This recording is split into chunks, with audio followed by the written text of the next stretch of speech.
You clicked for the OnePlus 15 secret weapon, let's confirm it. This phone isn't just faster, it's a 2-generational leap with Snapdragon 8 Elite Gen 5 and up to 16GB Ultra Plus RAM. But the twist is how OxygenOS 16 and Mindspace with Gemini tie that power to real life. Stay with me. I'll show you the AI tricks that change daily use, the gaming tech pushing 165Hz panels, and the camera engine that replaced Hasselblad. Let's see how this phone compares to the other big boy releases this year. By the end, you'll know if this is raw speed done right or just noise. Everyone talks specs, so why does the OnePlus 15 feel faster even when you're not touching it? Short answer, it lines up its power before you need it, then gets out of the way. Here's the thing, speed you feel isn't just clock speeds, it's how fast the phone wakes, how clean your next action appears, and how rarely you wait for a load you didn't ask for. The ceiling is high. Snapdragon 8 Elite Gen 5 and up to 16GB of LPDDR5X Ultra Plus give you headroom. OxygenOS 16 and Mindspace with Gemini do that steering. They pre-stage tasks, trim dead time, and keep your next tap lined up.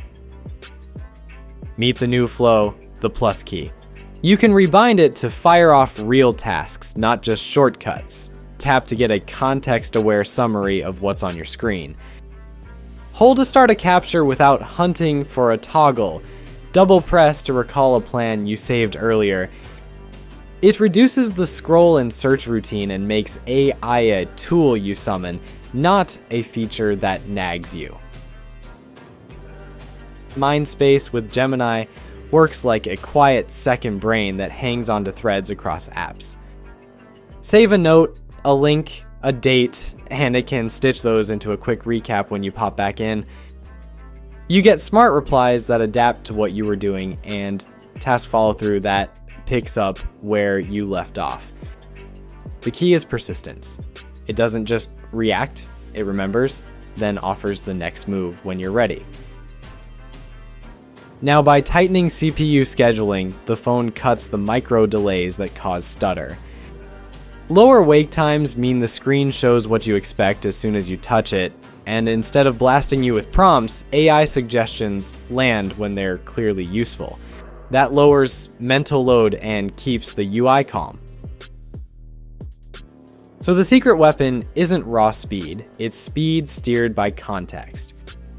You move with fewer taps, fewer waits, and fewer guesses. The phone reads what you're about to need and lines it up, then stays quiet until you ask. Now, let's test where this edge shows up first: high frame rate gaming and battery endurance. This is where that steady hand either holds or cracks. If the system can keep frames stable and touch to pixel tight while the battery remains stable, the whole strategy pays off under pressure.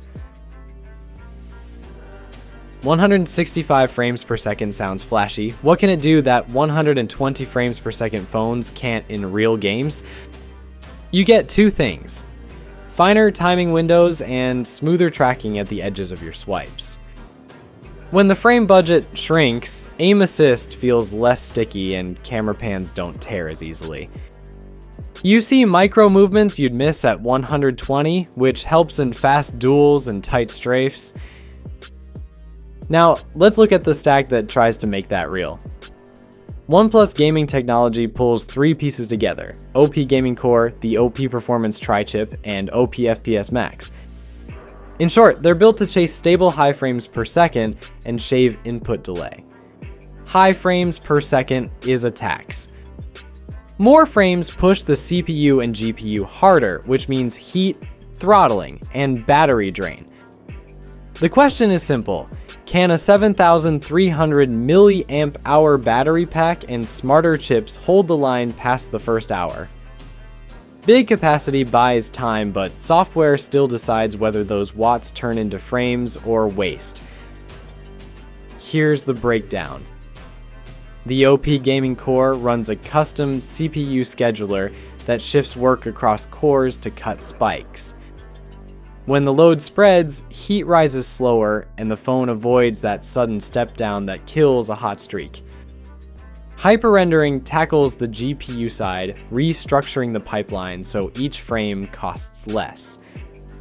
If the work per frame drops, the system can keep frames per second high without chewing through the battery as fast. The OP Performance Tri-Chip adds 3 helpers.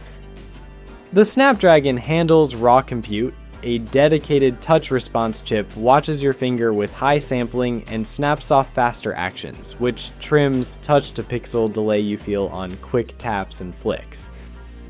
A Wi-Fi G 2 module focuses on steadier signal with smarter link handling, so your network timing doesn't wobble when you move rooms or sit behind a less friendly router. OP frames per second max is what flips the switch for 165 frames per second in supported titles. When a game allows it, the phone and the 165 Hz screen sync to push those extra frames. If your title stops at 120, the aim shifts to stability. No sawtooth graphs, fewer oscillations, more time in target frames per second. That's often the bigger gain. Battery and charging help close the loop. A 7,300 mAh pack gives you longer sessions per charge. When you need a charge, 120 watts wired and 50 watts wireless speed-up top-ups, which matters if you split play into bursts. PWM dimming also makes long screens on time slightly easier on your eyes, which helps you stay steady without cranking brightness. So the real win here is consistency. Higher, steadier frames, lower touch-to-pixel delay, and a battery that supports multi-hour play without making the phone hot. That's the kind of predictability that helps you play better. Here's the thing. The OnePlus 15's edge comes from how OxygenOS 16 and Mindspace steer raw power into fewer taps, steadier frames, and longer runs. It feels efficient because the system lines up your next move, then stays quiet until you ask. If you want honest insights when the global model lands, subscribe. Drop your priority in the comments. Is it AI tools, gaming, or camera so that I can test that first? If pricing trends hold, this could be the best value to performance pick. That said, the camera's new identity still needs proof. I'll dig in on tone, low light, and speed so you know if it fits you. Thanks for watching.